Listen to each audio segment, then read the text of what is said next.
Bonjour à tous. Je vous propose de respecter la tradition et donc de commencer juste à l'heure. Ce dernier cours donc d'une série de 10 cours et de 9 séminaires qui ont eu trait à la robotique dans le cadre de la chaire Innovation technologique Liliane Bettencourt du Collège de France. Alors j'en vois beaucoup dans cette salle qui n'ont pas été très studieux et n'ont pas suivi les cours précédents. Et ils sont venus, je ne sais pas trop pourquoi aujourd'hui, j'ai quelques soupçons, mais je vais quand même leur infliger 2 diapositives de révision. Alors première diapositive, c'est vous rappeler la définition que j'ai donnée de la robotique. La robotique traite du rapport que peut entretenir avec le monde réel une machine qui bouge et dont les mouvements sont commandés par un ordinateur. Un robot se différencie en cela d'un automate dont les mouvements sont habituellement mécaniquement programmés. Ça va être le métier jacquard, ça va être les petites poupées, tous les automates merveilleux qu'on connaît en particulier dans le XIXe siècle. Se distingue de l'automate, mais ça se distingue aussi de l'ordinateur. L'ordinateur traite des informations, on le sait, avec des conséquences considérables. Regardez toutes les technologies de l'information qui ont complètement révolutionné notre univers, mais un ordinateur ne bouge pas. Alors la robotique fait le lien entre ces machines mécaniques qui bougent et le traitement de l'information. Donc un robot n'est pas dans le monde virtuel, et c'est un petit peu ce que je voulais vous montrer aujourd'hui. Donc un robot, il y a la notion d'action, mais d'action par le mouvement dans le monde réel. Alors ce n'est pas le roboticien qui a commencé au XXe siècle à s'interroger sur la notion d'action. Et en particulier, là, j'ai essayé de prendre ce leitmotiv pour tous mes cours, de me référer à des modèles qui avaient introduit Henri Poincaré à la fin donc, du XIXe siècle pour essayer de faire le lien, essayer de comprendre comment nous-mêmes nous agissions dans le monde physique, comment des êtres vivants agissaient dans le monde physique, partant du postulat que nous sommes des êtres vivants qui nous caractérisons par notre capacité de sensibilité sur le monde, nous percevons le monde, donc il y a un espace sensoriel qui est le toucher, qui est l'odorat, qui va être la vue, tous les 5 sens habituels, et on oublie souvent le 6e qui est situé ici dans l'oreille interne, le système vestibulaire. Donc un espace sensoriel qui nous donne une prise sur la réalité, puis un espace moteur qui nous permet d'agir sur le monde réel. Donc ça, c'est ces 2 espaces qui nous appartiennent, et la mise en relation avec l'espace physique qui va faire que, eh bien, effectivement, je vais avoir un rapport avec le monde physique qui va permettre de bouger cette bouteille. Comment se fait ce rapport-là? Et en mathématicien, il posait le problème déjà en disant que le lien entre ces 3 espaces passe par la géométrie. Il y a plusieurs possibilités, pour ça vous pouvez inventer beaucoup de géométrie, et j'ai toujours aimé cette phrase-là qui est vraiment une espèce de prémonition par rapport au travail du roboticien, donc des ingénieurs que nous sommes. C'est non pas trouver quelle est la géométrie la plus vraie, si tant est qu'il y en ait une, mais la plus commode, celle qui va nous permettre de réaliser ces choses qui vont être faire marcher une machine artificielle, enfin une machine réelle, vous allez la voir, mais une machine, je veux dire, qui est hors du vivant, dans le monde réel pour effectuer un certain nombre d'actions. Alors je voulais conclure, donc ça c'était le schéma général, tous les cours ont porté là-dessus, les séminaires également. Et je voulais conclure ce cours sur l'idée même de la robotique, qui est quelle est la difficulté qu'a le roboticien face à cette machine dont on voudrait contrôler les mouvements pour effectuer des actions dans le monde réel. C'est le problème de la programmation. Donc ça c'est très simple, c'est un terme qui est très facilement compréhensible. On est dans le traitement de l'information, mais c'est au niveau des modèles. Eh bien, le roboticien va essayer d'établir une boucle entre des fonctions de perceptives, donc la perception, des fonctions de commande qui vont faire agir, on va actionner des moteurs qui vont mettre en mouvement le système mécanique. Et entre les deux, eh bien, nous l'avons vu, nous avons vu plusieurs exemples dans les différents cours, et vous allez encore en voir aujourd'hui, des processus de prise de décision qui vont faire ce couplage entre le signal perçu et le signal qu'on envoie au moteur pour réaliser une action qui, elle, va se dérouler dans l'espace physique. Et l'exemple qu'on a pris, donc, c'est le robot humanoïde. Pourquoi? Parce que c'est très certainement aujourd'hui la plateforme absolument la plus spectaculaire. Pourquoi? Parce qu'on transfère beaucoup d'images sur le robot humanoïde. Mais disons que pour le chercheur, c'est sûrement la machine la plus complexe qu'un roboticien ait eu à commander jusqu'à aujourd'hui. Donc c'est pour ça que j'ai intitulé cette leçon « Anatomie d'un robot humanoïde, la leçon de choses », c'est-à-dire que comme quand on était à l'école, notre professeur de sciences naturelles, à ce moment-là, ça s'appelait des sciences naturelles, non seulement expliquer, mais aller démontrer sur un vrai robot, on va faire des TP, si vous voulez, sur ce robot-là. La décision d'organiser ce cours a été difficile. Pourquoi? Parce qu'il y a une grande prise de risque. Le risque, c'est que vous soyez déçus, et c'est tout à fait possible. Ne vous attendez pas à un robot qui va faire des sauts périlleux. Ne vous attendez pas à un robot qui va s'approcher de vous, vous caresser la main et tout ça. Non, non. Nous en sommes, j'ai l'habitude de dire, à la préhistoire de la robotique humanoïde. Donc, soyez indulgents. Soyez indulgents par rapport aux capacités que nous allons illustrer de ce robot. Soyez indulgents aussi parce qu'il y a une grande prise de risque, qui est la prise de risque de l'échec. C'est-à-dire que ce robot-là est une plateforme de recherche, ce n'est pas du tout... on est en train de mettre au point ça, on est en train de mettre au point ce système, on est loin de normes industrielles de fiabilité, donc il va tomber en marche. Voilà, j'espère qu'il va tomber en marche, mais il y a un grand risque qu'il ne tombe en panne aussi. Donc soyez par avance indulgents. Voilà, alors ce cours-là, voici les personnes qui vont les présenter, et là je dois rajouter quelque chose qui est très prosaïque, des anecdotes. Donc vous avez toute une grande partie de l'équipe GPTO du LAS CNRS qui est venue exprès de Toulouse. Et pour ceux qui ne le savent pas, en ce moment, il y a des grèves de contrôleurs du ciel. Donc, Christophe Benazé, à gauche, ici, n'a pas pu faire le voyage. Bon, ben, on se débrouillera sans lui. C'est un assistant ingénieur du CNRS qui nous aide dans toutes ces démonstrations. En revanche, Nicolas Mansart, quand il a vu qu'il y avait les grèves vers 11h30 à Toulouse, à l'aéroport, a pris sa bicyclette pour partir à la gare Matabio, prendre le TGV, embarquer sa bicyclette dans le TGV pour arriver à Montparnasse, et c'est celui que vous avez vu arriver en catimini avec un t-shirt où il a eu juste le temps de passer là-bas pour changer sa chemise. Donc merci Nicolas d'avoir fait cet effort.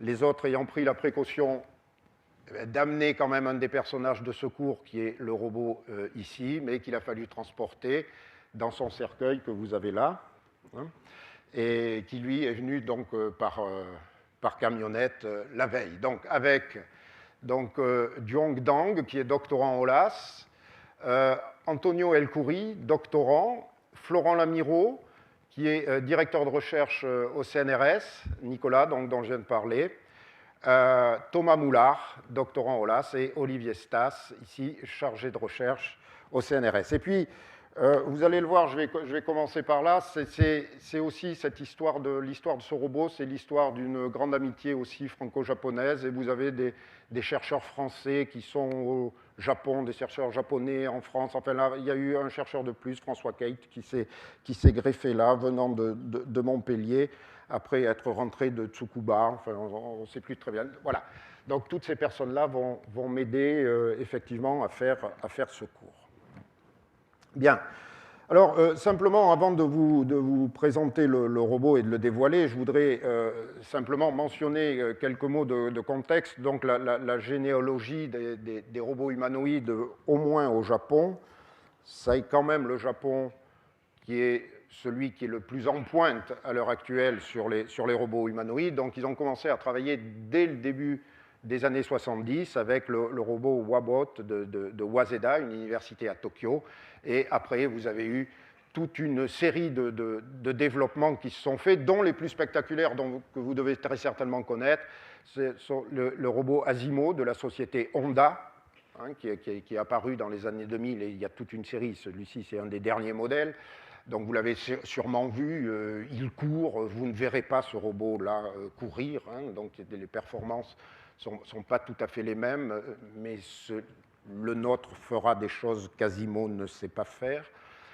Vous avez le robot Partner Robot de la société Toyota qui sait jouer de la trompette, qui sait jouer du violon, hein, donc aussi extrêmement spectaculaire. Bien, donc le Japon, c'est vraiment le pays de la robotique humanoïde.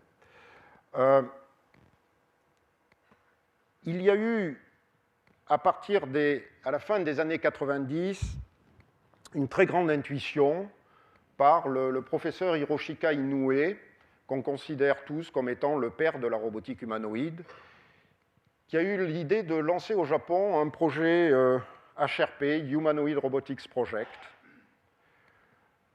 où il a convaincu les pouvoirs publics japonais d'investir dans ces technologies avec une véritable stratégie, une stratégie qui a consisté à faire des appels d'offres et à demander à des industriels de fabriquer des robots humanoïdes, ne pas laisser les chercheurs les fabriquer eux-mêmes sur leur paillasse et tout ça. C'est beaucoup trop complexe pour le laisser à des chercheurs. Il faut vraiment un savoir-faire.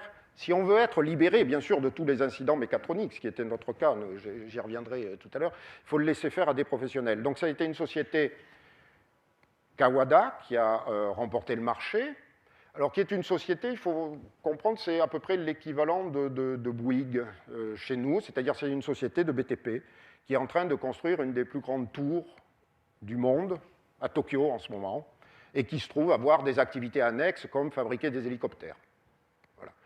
Et comme donc, spécialiste de mécanique de précision, et donc encore comme une autre activité annexe, ben, ils se sont intéressés, Monsieur Kawada s'est intéressé à fabriquer des robots humanoïdes. Voilà. Et donc c'est cette société-là qui a fabriqué toute la série des robots que vous voyez ici, en partenariat avec les pouvoirs publics, et en particulier l'AIST, donc qui est l'institut avec lequel nous travaillons à Tsukuba. Donc, premier modèle, deuxième modèle, et puis voilà le fameux robot HRP2 qui a été annoncé sur l'affiche, qui a été la présentation de ce cours, suivi donc par d'autres séries, que vous voyez là, HRP3. La différence avec HRP2, c'est qu'il peut prendre une douche, hein, c'est-à-dire qu'il est waterproof. Hein, donc c'était plus pour essayer de tester la technologie mécatronique et l'étanchéité de tout le système mécatronique. Donc ce n'était pas tout à fait ce qui nous intéressait, nous, du point de vue de l'autonomie de la machine, hein, et du robot. Et puis plus récemment, HRP4C, qui a eu beaucoup de succès, comme vous pouvez l'imaginer, vu son design, et HRP4 qui vient de sortir, plus léger, avec beaucoup plus de possibilités. Le CNRS a créé en 2003, et c'était à l'initiative à ce moment-là de Philippe Coiffé en France et le professeur Tanier au Japon, a créé un laboratoire commun franco-japonais, donc dédié à la robotique humanoïde. Ce robot-là est arrivé en France en juin 2006. Donc vous voyez, ça fait presque 6 ans qu'il est arrivé en France. C'est le même que vous allez voir, c'est celui-ci. On a eu quelques accidents avec. Bon, il s'est cassé le bras. C'est assez simple en robotique. Quand vous cassez un bras, vous démontez le bras, vous l'envoyez au Japon, le bras vous revient, vous le remontez. Vous n'avez pas besoin d'envoyer tout le corps. Hein, vous voyez, ça pourrait peut-être préluder de la médecine du futur, mais bon, on n'en est pas là encore. Hein. Donc, mais disons que c'est un robot, et je souhaite insister là-dessus, qui n'est pas un prototype de laboratoire. C'est un robot, quand nous avons eu l'idée, enfin, quand le CNRS a décidé de l'acquérir à Toulouse, avant que le marché soit définitivement conclu, nous avons reçu la visite de M. Kawada en personne, qui souhaitait voir si nous le méritions.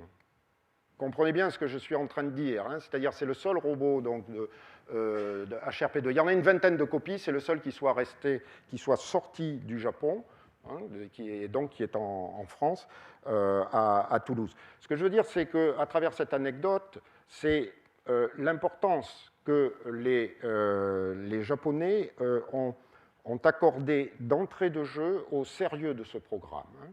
Il ne s'agissait pas d'en faire n'importe quoi. Enfin, ils voulaient vérifier vraiment, et tout s'est très bien passé. Et tout continue à très bien se passer dans une très bonne relation donc, entre les laboratoires français et japonais. Alors, bien sûr, ce que je vais illustrer ici, ce n'est pas le savoir-faire japonais. Hein. Il va déjà vous sauter aux yeux par les aspects mécatroniques.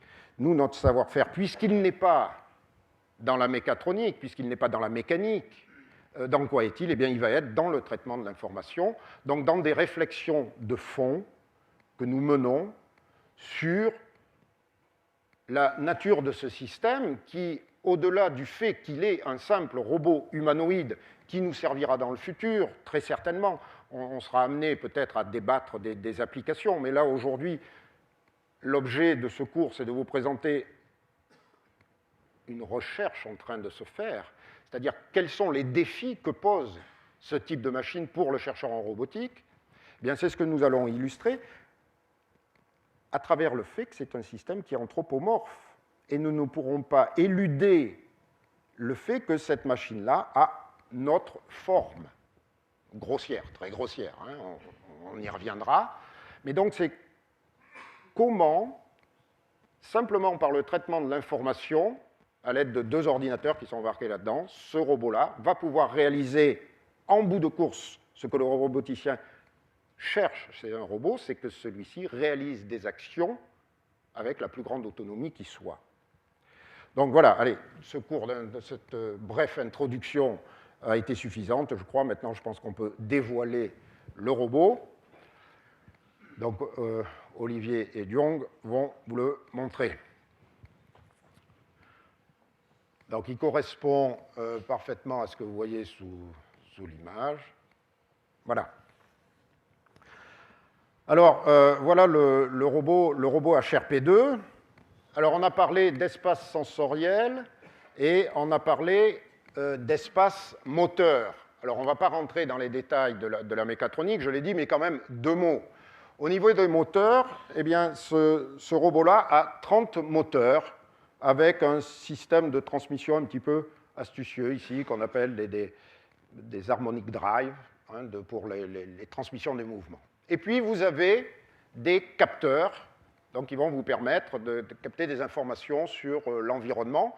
Donc, vous avez 4 caméras ici. Alors, vous en avez 2 qui sont situées derrière cette visière, et puis 2 dans ces espèces d'addendum là que vous avez là, des espèces d'oreilles en fait qui portent des caméras. Alors pourquoi 2 fois 2 caméras 2 caméras, on l'illustrera, vous le verrez, c'est pour simuler la stéréovision, c'est-à-dire qu'avec une caméra, vous avez une image plate, mais si vous prenez une deuxième image à côté de l'autre caméra, vous allez avoir une deuxième image plate qui va ressembler à la première, mais pas exactement. Et l'analyse des disparités entre ces deux images va vous donner des images de profondeur, ce qu'on appelle la stéréovision. Alors pourquoi 2 fois 2 plutôt que 2 fois, simplement? Bien parce qu'on l'a équipé en gros de lunettes de double foyer. Vous avez un système de stéréovision pour voir loin et un système de stéréovision pour voir près. Hein, voilà, bon. Voilà. Alors ensuite, vous avez des gyroscopes donc, et des accéléromètres qui sont situés à l'intérieur de son torse, ici. Malheureusement, dirait le professeur et ami Alain Berthoz, mais à l'époque, il nous manquait pas mal d'informations, et encore une fois, nous n'avons pas dirigé la conception de ce robot pour avoir l'intuition que ces capteurs-là, il ne fallait pas les mettre dans le torse, mais il fallait bien les mettre dans la tête, comme le système vestibulaire humain et comme les yeux que nous avons sur notre tête. Bon, on en a déjà débattu dans le cadre des cours précédents et dans des séminaires qu'on a eus. Nous pourrons y revenir dans le cadre de la discussion. Et enfin, vous avez des capteurs d'effort. Alors, ces capteurs d'effort, vous en avez 2 sur chaque cheville qui vont vous permettre de mesurer l'effort exercé. Vous voyez, quand vous vous balancez un petit peu comme ça, vous sentez qu'il y a un certain effort qui est exercé au niveau des chevilles. Vous récupérez cette information. Et vous avez des capteurs d'effort au poignet qui vont vous permettre d'évaluer si la bouteille que vous saisissez, elle est vide ou elle est pleine. Alors, par rapport à cette présentation très rapide, et on va rentrer un petit peu plus dans le détail, qu'est-ce qui différencie pour le chercheur un robot comme ça d'un autre robot? Alors, quels autres robots? Souvenez-vous, tous ceux que vous avez vus, pour ceux qui ont suivi ce cours, qui sont des robots manipulateurs qui peignent votre voiture, qui soudent les carlingues, enfin, etc., qui sont des robots à poste fixe, qui sont des robots extrêmement complexes, extrêmement agiles. Souvenez-vous, pour ceux qui s'en souviennent, du robot qui était capable d'écrire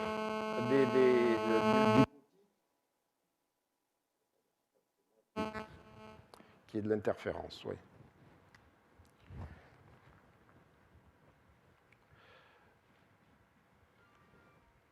Donc, souvenez-vous, ce robot de chez KUKA qui était capable de rédiger des écritures gothiques absolument magnifiques, de reproduire la Bible dans des écritures gothiques par un bras manipulateur. Ou bien vous avez, donc ça, ce robot-là n'est pas un bras manipulateur. Les autres robots qu'on a pu voir, ce sont des robots mobiles avec des roues qui se baladent sur la planète Mars, qui sont avec des roues. Tous ces robots-là, finalement, soit sont bien ancrés dans l'espace et effectuent des tâches complexes, soit bougent, mais de manière relativement stable. Ils ont 4 roues pour se déplacer. Qu'est-ce qui différencie ces robots-là de celui-ci, de la forme anthropomorphe? Eh bien, celui-ci, on le sent bien, un des problèmes critiques, le premier problème critique qu'on va voir, ça va être le problème de l'équilibre. Alors, le problème de l'équilibre, eh bien, on ne peut pas ne pas introduire une image comme ça. C'est-à-dire s'intéresser à la marche anthropomorphe. Nous ne sommes pas les premiers à nous intéresser à la marche anthropomorphe, nous, roboticiens, travaillant sur les robots humanoïdes. Bien avant nous, vous prenez ici les études du physiologiste Jules Maré à la fin du siècle dernier, du 19e siècle, qui a inventé justement la chronophotographie pour essayer de bien comprendre, bon sang, comment nous fonctionnons, comment nous marchons. Alors, voilà les 2 concepts que je voudrais introduire qui sont extrêmement simples, mais qui vont être au cœur des démonstrations que vous allez voir.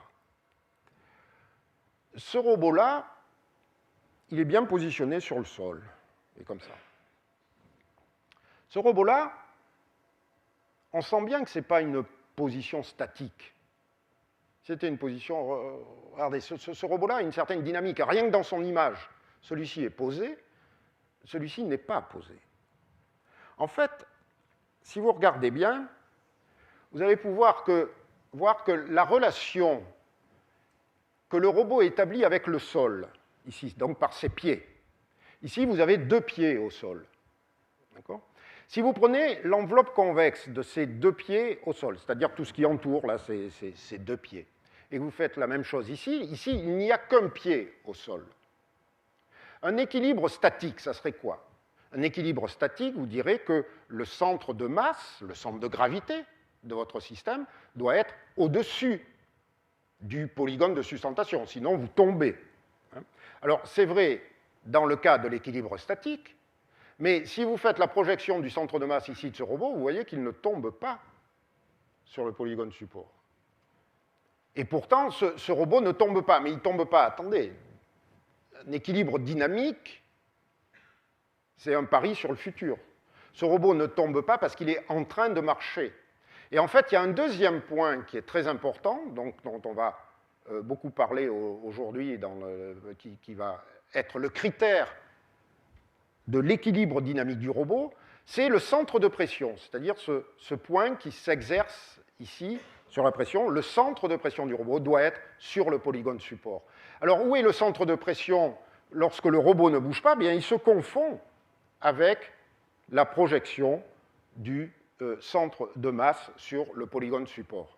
Alors comprenez bien, si je voulais avoir une démarche statique, il faudrait, donc ça c'est possible, et les premiers robots humanoïdes ont marché comme ça.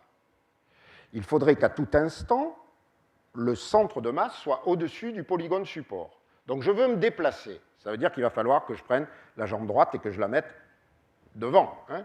Donc il va falloir que je la lève. Pour lever la jambe droite en maintenant mon équilibre, je suis obligé de transporter mon centre de masse au-dessus du pied gauche. Maintenant, ça y est, je suis libre, ma jambe droite est libre.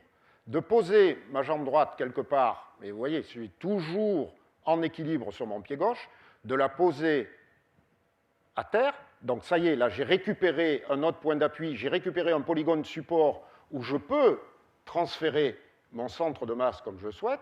Je le transfère sur mon pied droit qui libère mon pied gauche et je vais faire, et ça s'appelle mettre un pied devant l'autre et recommencer. Mais c'est pourtant pas comme ça que je marche. Moi, normalement, je marche comme ça. Je ne marche pas comme ça. Oui. Donc j'ai une marche en fait qui est dynamique. Et si vous m'arrêtez, c'est-à-dire si vous prenez ces instantanés de marée, vous verrez que la projection du centre de masse n'est pas au-dessus du polygone support. Mais en revanche, que c'est le centre de pression qui, lui, va se promener d'un polygone support à un autre polygone support, en utilisant bien sûr les phases de double support pour faire un transfert instantané. Donc vous avez là les premiers éléments absolument fondamentaux qui vont être illustrés dans toutes les démonstrations que vous avez vues, et il suffit que ce petit point vert là, sorte de ce polygone support, qu'on ne le contrôle pas très bien avec nos systèmes de traitement de l'information, et le robot tombe. Alors le robot tombe, il ne tombera pas, ou plutôt il sera protégé, comme vous le voyez là, il sera protégé bien, par ce système là, de sustentation que vous avez là. Ici, il est suspendu, bien sûr, tout à l'heure, il va être au sol, donc les cordes ne seront plus tendues. Il faut voir ce système-là comme un système d'assurance lorsque vous faites de la montagne. Hein, normalement, la corde, elle doit être lâche. Dans toutes les démonstrations, la corde devra être lâche. Mais en cas d'incident, eh bien, on préfère qu'il y ait ce système de support qui préserve les quelques 400 000 € que coûte un robot de ce type-là. Hein, voilà. Alors, première démonstration, eh bien, on va essayer de le mettre au sol et Olivier Stas va vous montrer à la fois les degrés de liberté du robot et vous montrer les conditions d'équilibre statique. Voilà, alors là, Olivier, tu prends le micro et tu fais les commentaires. Merci. Oui, bonjour. Donc ici, vous pouvez voir le robot en train de se calibrer, c'est-à-dire qu'en fait, il va aller embuter de toutes les limites des différents joints. Alors pourquoi le robot fait-il cela? Il a en mémoire effectivement les dernières positions et les butées articulaires jusqu'où il peut aller. Cependant, au cours des expériences, il peut être cassé et donc c'est un moyen de vérification. Alors on vous le montre ici pour vous donner une illustration en fait de l'intervalle que peut atteindre ce robot. Donc ici vous avez la calibration donc des bras qui sont composés de 6 degrés de liberté, 3 au niveau des épaules, 1 au niveau du coude et 2 au niveau des préhenseurs, donc 1 au poignet et ici un système de préhension. Donc ce système de préhension est un design français qui a été fait donc à Tsukuba dans le Joint Robotics Laboratory. Et une des particularités de ce robot-là, c'est que nous avons pu faire plusieurs modifications. Donc notamment au niveau du cou qui a été rallongé. Ici, vous voyez les jambes qui sont assez classiques. On a 6 degrés de liberté par jambe, 3 au niveau de la hanche, 1 au niveau du genou et 2 au niveau des chevilles. Donc, au niveau des chevilles, vous avez le système de compensation plus les capteurs de force. Et là, une particularité du robot HRP2, le chest, qui permet notamment d'avoir un workspace, un ensemble d'atteignabilité beaucoup plus important que les autres robots. Il y a assez peu de robots qui ont ça. Par exemple, Asimo ne l'a pas ou Toyota ne l'a pas. Voilà. On peut parler du torse? Pardon? On peut parler du torse, oui, excusez-moi. Donc nous allons vous montrer maintenant la stabilisation du robot dans un cas de figure de stabilité statique.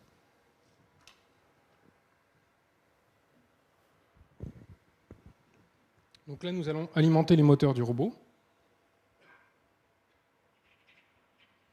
Le mettre dans une position neutre dans laquelle le centre de masse se projette exactement dans le waste. Donc ici, vous pouvez constater que les cordes sont complètement lâches et que le robot tient tout seul. Et ce qui est intéressant aussi, c'est qu'en lisant ces capteurs, donc la partie sensorielle du robot, ainsi que donc les encodeurs au niveau des joints qui vont donner la position du robot et les capteurs de force, on peut perturber le robot et il revient naturellement sur sa position, car on lui a donné une position de référence qui, comme l'a dit le professeur Lemont, est ici le centre de masse de référence qui est à 0. Voilà. Donc ça, c'est une première partie, ce qu'on appelle le stabilisateur, qui va prendre en compte toutes les perturbations par rapport à ce qu'on lui aura spécifié, va les compenser en bougeant les jambes du robot. Très bien. Alors voilà, ça c'était juste la présentation pour vous montrer un petit peu les 30 degrés de liberté en action. Et comprenez bien que quand je parlais d'une machine complexe, c'est bien là que réside la complexité, puisque à un moment donné, pour faire exécuter des tâches qui aient un certain sens, qui soient cohérentes, eh bien, il s'agira de coordonner ces 30 moteurs pour qu'ils agissent de manière coordonnée pour effectuer le mouvement désiré. Alors justement, un tout petit peu de révision là aussi sur la reprise des espaces du robot. Et qu'est-ce qui fait que le problème est difficile et quelle est la spécificité des systèmes anthropomorphes? En quoi sont-ils plus complexes que les autres? Eh bien, un système anthropomorphe est à la fois sous-actionné et redondant. Alors voilà, deux mots un petit peu abscons pour ceux qui n'ont pas suivi les cours précédents, mais que je vais très rapidement illustrer ici. J'ai parlé tout à l'heure d'espace physique, d'espace sensoriel, d'espace moteur. Et le problème du choix de la meilleure géométrie pour essayer de faire le lien entre ces deux espaces. Bon, ben, une première approche, c'est de considérer l'espace des postures et l'espace des placements. Alors, qu'est-ce que ça signifie? Ici, si vous considérez cette danseuse-là qui est dans une certaine position, vous pouvez parfaitement caractériser sa posture en spécifiant exactement la valeur des angles, ici, que vous avez des différentes articulations. D'accord? Sur le robot HRP2, vous avez 30 articulations. Vous définissez l'angle de la première articulation, de la deuxième articulation, de la troisième articulation, de la quatrième, etc. Et vous voyez bien que petit à petit, vous allez définir une posture du robot qui définit l'état interne du robot, la posture. Bien. Mais maintenant, si vous voulez situer ce système dans l'espace, si vous voulez qu'il se déplace, si vous voulez dire où est le robot, ben, vous êtes bien obligé de dire le robot, il est dans cette posture, mais ça ne suffit pas. Il faut que vous puissiez dire il est là, ou il est là-bas, ou il est ici. Il vous manque des variables de placement dans le monde réel. Ces variables de placement sont tout simplement les deux variables de position, ici, celle qui intéressait Maré dans ces études-là, et une variable d'orientation, ici, θ. C'est-à-dire, pour positionner mon corps dans l'espace, il me faut bien deux paramètres de position, x, y, dans un plan, et un paramètre d'orientation, θ. Donc, l'espace des placements. Mais il se trouve que l'espace moteur, les moteurs du robot, ne font qu'agir sur l'espace des postures. Il n'y a pas de moteur qui vous permette de déplacer directement x et y, ou alors il faudrait qu'on soit équipé de roues. Imaginez donc un système anthropomorphe avec des roues et puis des moteurs là, qui conduisent. Oui, ça marcherait. Le système moteur s'occuperait de la variation des variables x, y, θ. Mais chez l'homme, comme chez ce robot humanoïde, non. La variation n'est obtenue qu'en modifiant la posture que vous avez et en établissant à chaque fois une nouvelle relation de contact avec le sol. C'est-à-dire que pour marcher, vous êtes obligé de contrôler l'angle de votre coude. Vous utilisez les variables internes, et vous n'avez que celles-là. On dit que le système est sous-actionné pour exprimer le fait que les variables de déplacement ne sont qu'indirectement contrôlées par les variables de posture. Sous-actionnement, ça veut dire que je n'ai pas de moteur pour me déplacer, il faut que je me débrouille avec mes degrés internes. On n'est pas les seuls. Je veux dire, la plupart des êtres vivants, des animaux, sont dans ce cas-là. Mais c'est un sous-actionnement au sens géométrique du terme, c'est-à-dire ces variables-là, pour les récupérer, eh bien, vous êtes obligé de passer par l'intermédiaire de ces variables motrices. Alors, redondant, là, vous allez le voir, c'est 30 moteurs pour effectuer la simple tâche qui est de saisir un objet ici sur la table, c'est beaucoup trop. C'est beaucoup trop, 30 moteurs. Cette tâche-là, saisir cette bouteille d'eau, comment la décrire? C'est dire au robot, le repère de ta main, ta main, tu devrais la mettre sur la bouteille d'eau. OK, bon, donc je vais utiliser mes 30 moteurs pour faire ça, ça y est, j'y arrive.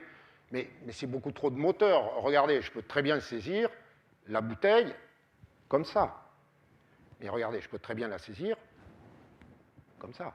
C'est-à-dire ce mouvement-là, il ne sert strictement à rien par rapport à la tâche. J'ai trop de moteurs. Bien là, on parlera de redondance motrice, c'est-à-dire que le robot, c'est lié à une action. La notion de redondance est liée à l'action que vous avez effectuée. Si l'action que vous avez effectuée, par exemple, comme la danseuse, c'est de prendre une posture déterminée, là, il ne va pas y avoir de redondance, puisqu'on vous impose tous les angles, toutes les variables internes. Mais dans les tâches de tous les jours que nous effectuons, pointer, par exemple, ici, regardez, je pointe, je me balade, mais je peux très bien, en même temps, faire ça, je peux très bien vous faire coucou, comme ça. Enfin, j'ai trop de moteurs pour effectuer une tâche. On parle donc de redondance. Bien, donc sous-actionnement et redondance, voilà, toutes les démonstrations que vous allez voir vont tourner autour de ces concepts-là. Alors, donc, première chose à voir, c'est la locomotion.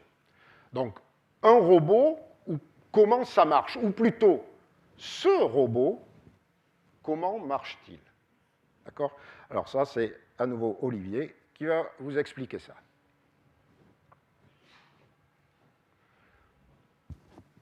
Donc, brièvement, les robots humanoïdes essayent de satisfaire un critère d'équilibre qui généralement consiste à considérer les points de contact du robot avec l'environnement et d'avoir la résultante de ce point de contact qui est dans le cône de friction du robot. Voilà. Alors, ce critère-là généralement prend en compte toute la dynamique du robot, dynamiques qui sont des équations qui sont relativement complexes. Vous pouvez les réécrire en mettant ce qu'on appelle le point de base de l'arbre cinématique du robot comme étant le COM, le centre de masse, et spécifier des critères en prenant toute la dynamique du robot, la projeter sur l'inertie autour, les moments autour du centre de masse, et avoir des conditions nécessaires d'équilibre. Donc ici, ce que vous pouvez constater, c'est que le point rouge qui se trouve donc sur la partie droite est le centre de masse. Et ce qu'on va essayer de faire, c'est de résoudre mathématiquement les critères qui permettent d'avoir ce centre de masse, spécifier donc les critères que le professeur Lomont a donnés précédemment, c'est-à-dire d'avoir le centre de pression associé au centre de masse qui soit projeté ici, dans la partie en contact avec l'environnement. Or, les équations mathématiques qui en découlent sont relativement complexes et à l'heure actuelle, nous éludent, nous ne sommes pas capables de les résoudre en temps réel. Donc, une des premières étapes est en fait de simplifier les équations et notamment de supposer que le sol est plat. Donc, dans toutes les expériences que vous allez voir, nous supposons que le sol est plat. Et à ce moment-là, le critère dont je vous ai parlé se simplifie et apparaît le centre de pression.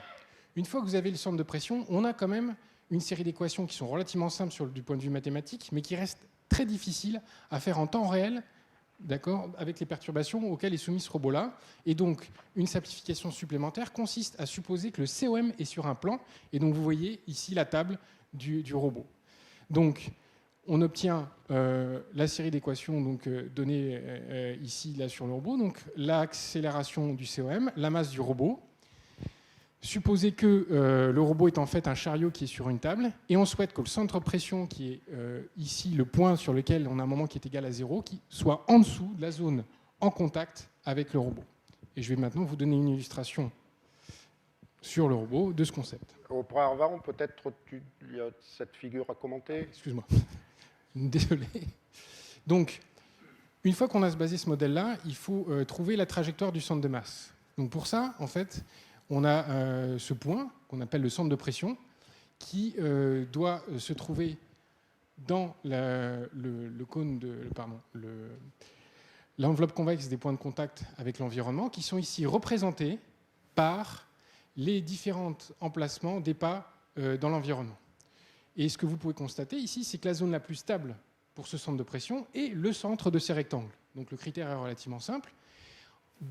Lorsque le robot est sur un pied, on souhaite que le centre de pression soit au centre de ce pied-là. Quand le robot a les deux pieds au sol, la ligne qui joint les deux centres des deux pieds est la zone la plus stable du robot. Et ainsi, lorsqu'on donne au robot un plan d'empreinte sur l'environnement, on peut définir une trajectoire relativement simple sur ce point-là.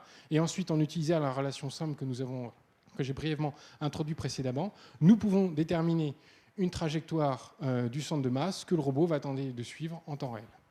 Alors toujours en référence ici aux travaux qu'il peut y avoir en neurophysiologie de la marche, ici, cette méthode-là fonctionne par anticipation. Le robot projette l'empreinte de ses pas à l'avant avant de les exécuter. Alors voilà la démonstration, donc un robot qui marche, voilà, en principe.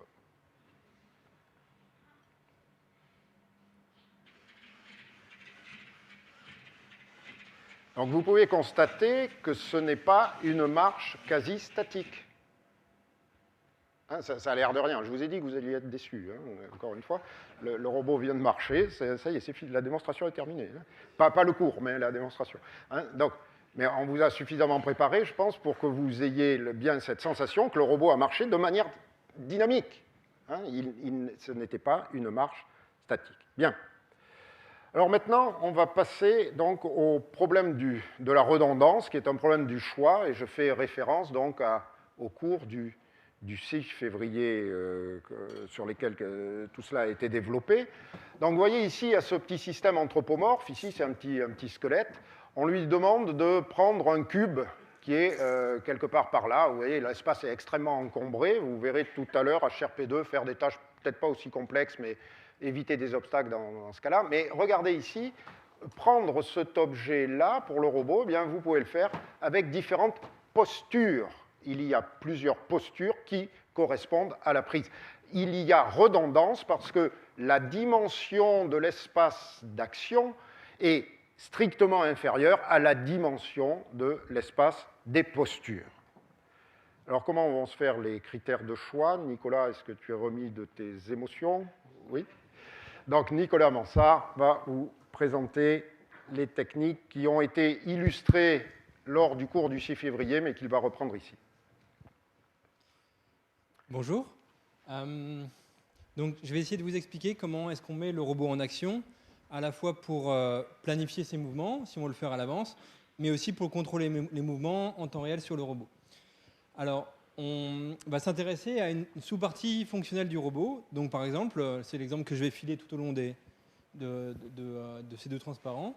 On va regarder la main pour prendre. Donc, pas le bras, la main. On va considérer une fonction de la posture du robot, une fonction f, qui donne la position de la main dans l'espace. Cette fonction, on l'appelle en général fonction de tâche, on l'appellera ici fonction d'action. L'espace image de cette fonction, on l'appelle espace de la tâche ou espace opérationnel, ou ici espace de l'action. Dans cet espace, c'est généralement très facile de construire un raisonnement. Donc, par exemple, la position 3D de la main, on va très facilement construire un raisonnement géométrique dessus, ou l'espace du regard, où se pose mon regard. Ça, on pourra très facilement le relier à ce qui sort de la caméra. Donc, c'est des espaces qui sont choisis pour nous simplifier la construction, l'expression de l'objectif qu'on veut donner au robot. Donc, cette fonction, maintenant, on veut lui faire obtenir une valeur de référence. On veut que la main aille à la position de la bouteille. Donc, on veut amener l'erreur entre la position de la main et la position de référence à 0. Et on cherche le 0 de cette fonction-là. On cherche la posture Q qui nous donne le 0 de cette fonction-là. Alors, pour trouver le 0 de cette fonction-là, on va, en règle générale, utiliser des algorithmes numériques. Donc, par exemple, illustrer ici l'algorithme de Newton. Donc, ce problème-là s'appelle le problème de géométrie inverse. On va chercher les paramètres géométriques qui nous donnent le 0 de la fonction. Alors, l'algorithme de Newton, il va utiliser une approximation locale de la fonction. On ne connaît pas la fonction, on ne sait pas comment est-ce qu'elle évolue sur tout l'espace du robot. On va juste la considérer pour une valeur du paramètre, une valeur courante du paramètre. On va regarder son approximation linéaire. Et on va suivre, itérativement, on va suivre cette direction approximée de descente. Alors l'algorithme, dans chaque itération, on a deux parties de l'algorithme. Une première partie où on détermine la direction de descente. Donc pour une fonction de dimension 1, ça sera directement la dérivée, la tangente à la fonction. Pour une fonction de dimension supérieure, ça sera la dérivée aussi, le jacobien cette fois-ci. Et ensuite, on va chercher de quelle distance il faut qu'on descende sur cette approximée linéaire. Alors, si on cherche uniquement Q étoile, la position qui satisfait notre zéro de fonction, dans ce cas-là, on va chercher à descendre le plus vite possible. Et on aura une phase où on va chercher le plus grand pas de descente qui respecte en gros l'approximée linéaire. Dans notre cas, on va chercher aussi à avoir une trajectoire qui nous mène à l'objectif. Et donc pour ça, on va faire des tout petits pas de manière à avoir un échantillonnage de la trajectoire par petits pas successifs. Donc comme petit pas, une heuristique qu'on utilise qui marche bien, c'est d'utiliser un pas de descente qui est lambda, avec un petit lambda, fois l'erreur qui nous reste à accomplir. On va faire encore un pas de, disons, 1% par rapport à l'erreur qui nous reste à accomplir. Donc en fait, le noyau de cet algorithme, ça va être de trouver l'inverse du jacobien. C'est-à-dire, on va fixer une valeur de la vitesse qu'on veut dans l'espace de la tâche. On veut que la vitesse dans l'espace de l'action, on veut que l'action ait une vitesse de moins lambda fois l'erreur restante. Et nous, on contrôle Q point, l'évolution des paramètres de posture. On a J qui nous donne une prévisualisation de ce que va faire Q point dans l'espace de l'action. Et nous, on veut l'inverse. On veut trouver quel est le Q point qui respecte le E point qu'on a donné. Donc, le noyau du problème va être d'inverser J. Donc, ce problème de résolution non linéaire, trouver la posture qui nous amène au zéro non linéaire de notre fonction, au zéro de notre fonction non linéaire, va se ramener à un problème de résolution d'inversion d'algèbre linéaire, inverser ce problème-là, donné par cette fonction-là, J+, et une généralisation de la fonction de la jacobienne inverse de J-1. Alors, comme l'expliquait Jean-Paul, la plupart des actions qu'on fait avec notre robot sont redondantes. C'est-à-dire qu'il existe plusieurs postures qui satisfassent le zéro de la fonction. Alors, ces quatre figures-là illustrent une redondance particulière qui est la redondance géométrique. C'est-à-dire, au zéro de la fonction, on a plusieurs postures qui étaient le résultat valable. Mais on a d'autres redondances qui sont les redondances de la manière de faire la tâche. C'est-à-dire, pour aller à l'objectif final, on a aussi une redondance. Alors, la redondance géométrique, elle est difficile à caractériser. En fait, les points qui respectent le zéro de la fonction, ils forment une variété dans l'espace des postures, c'est-à-dire un ensemble qui a localement une forme d'espace vectoriel, qui est très difficile à décrire analytiquement. D'ailleurs, on ne sait pas l'échantillonner, c'est un problème qu'on a. On aimerait être capable d'échantillonner cette variété de manière efficace. On ne sait pas bien faire. Donc c'est un problème qui est, sinon pas bien posé, en tout cas pas bien résolu. Par contre, la manière de faire la tâche, ça c'est très bien posé, très bien résolu, elle est donnée par la forme de cette inverse. C'est-à-dire cette inverse, elle va caractériser à la fois le sens de la descente et en même temps toutes les directions qui ne sont pas dans le sens de la descente et donc qu'on peut utiliser pour réaliser une autre action, qui ne perturbe pas du tout la tâche qu'on est en train de faire. Et c'est là que le mot dimension prend vraiment son sens mathématique. La dimension de l'espace, c'est-à-dire la taille de ce vecteur-là, va être plus petite que la dimension de commande, qui est la taille de ce vecteur-là. Vraiment, on a une valeur ici qui est plus petite que la valeur qui est là. Et tous les degrés qui restent ici peuvent être utilisés pour une autre action.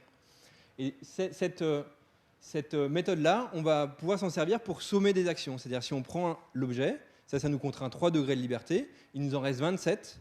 Et bien maintenant, on peut s'en servir de ces 27 degrés de liberté pour en même temps regarder l'objet, pour équilibrer le robot, pour se gratter la tête, etc. Merci Nicolas.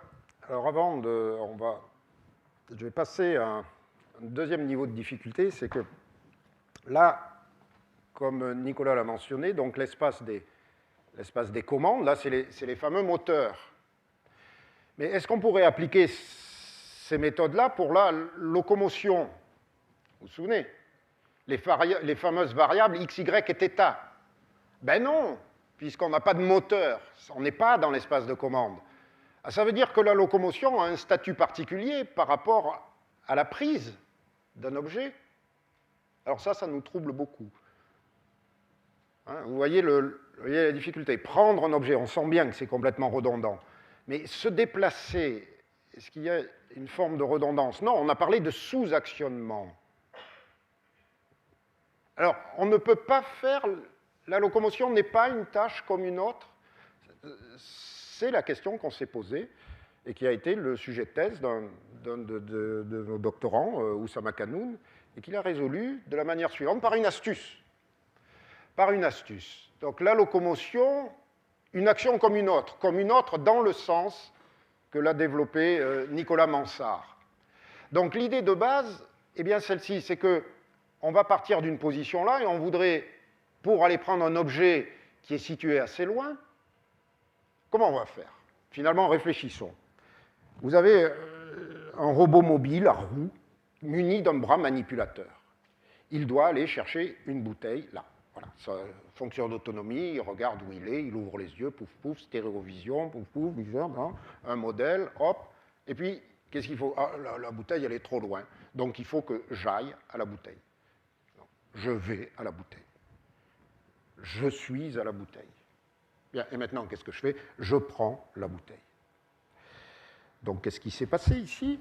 C'est j'ai mis en œuvre deux actions, une action de déplacement et une action de prise. Mais si je décompose, et c'est complètement raisonnable hein, de décomposer des tâches complexes comme ça, quand vous devez aller chercher du pain chez le boulanger, vous n'avez pas de problème à vous poser de prendre la baguette, vous devez évidemment d'abord aller chez le boulanger. Il y a bien une fonction locomotrice, mais elle n'est pas si simple que ça dans la démonstration que vous allez voir. Regardez, la démonstration que vous allez voir, c'est on demande au robot de prendre l'objet qui est entre ses pieds. Pensez-vous qu'il puisse le faire sans bouger ses pieds? C'est complètement impossible. Donc, est-ce que je fais appel à une fonction locomotrice qui va lui dire va chez le boulanger et tu prendras la balle au retour? Non, ce serait absurde. Je ne vais pas lui dire. Donc, ce que je voudrais, c'est interroger ce qu'est la fonction locomotrice. La fonction locomotrice est liée à une action. Et ici, je voudrais tuer la fonction locomotrice pour entièrement l'intégrer comme une fonction possible de prise. C'est-à-dire, on prend avec ses jambes. On ne prend pas avec ses... On prend bien sûr avec ses mains, pardon. Mais on prend aussi avec ses jambes. Et là apparaît une notion sur laquelle nous travaillons, qui est la notion d'action incorporée. Alors, l'anglais utilise le terme embodied action. Il n'y a pas de traduction en français. Ça serait action incarnée, ce qui n'est pas très, très propre. Action incorporée, ça ne va pas. Donc, j'ai introduit un petit peu la notion d'action incorporée pour dire effectivement que pour une simple action, et comprenez bien qu'à un moment donné, ça va être un module informatique qu'il faudra coder, et pas deux qui soient côte à côte. Hein, c'est absolument critique. Là. On s'interroge sur l'émergence du symbole là, dans la représentation de l'action. Donc cette action de prise doit automatiquement engendrer, s'il le faut, des pas en arrière. Eh bien, c'est ce qu'a fait Oussama Kanoun en ayant cette très belle astuce qui consiste à dire eh bien, finalement, je vais considérer la locomotion comme une succession d'empreintes de pas que je peux déployer partout dans l'espace. Donc, j'introduis un manipulateur virtuel qui va se déployer dans l'espace. En faisant ça, je modélise le sous-actionnement par de l'hyper-redondance. Et toute la théorie précédente, ça s'applique, et voilà ce que ça donne pour saisir un objet au sol. Oui ? Vision, oui, alors on est en train de switcher parce que vous allez voir en même temps projeter à l'écran ce que voit le robot. Attention, ici, le robot, la trajectoire a été préprogrammée par ces algorithmes. C'est un passage délicat puisque c'est le seul moment où le robot, vous le voyez, on le libère, donc on est très confiant. Mais vous voyez qu'il y a Jong qui commence à s'approcher. Hein, prêt à protéger le robot. Donc là, le robot la trajectoire a été préprogrammée, mais on vous projette en même temps, donc vous pouvez vous reconnaître ici, hein, par exemple, prêt à prendre la photo, donc vous pouvez prendre la photo ici. Hein, tout le monde est là, donc vous allez voir, donc, projeter ici ce que voit le robot. Voilà.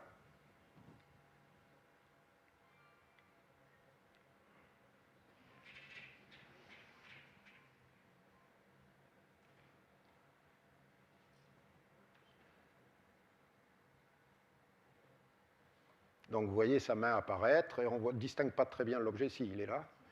Oui. Alors vous voyez ici la forme anthropomorphe dans toute sa puissance. Hein. Donc là, tous les degrés de liberté ont été utilisés pour prendre cet objet au sol. Encore une fois, comprenez bien, cette trajectoire est issue des calculs automatiques que Nicolas Mansart vous a présentés. On n'a jamais dit au robot qu'il fallait reculer.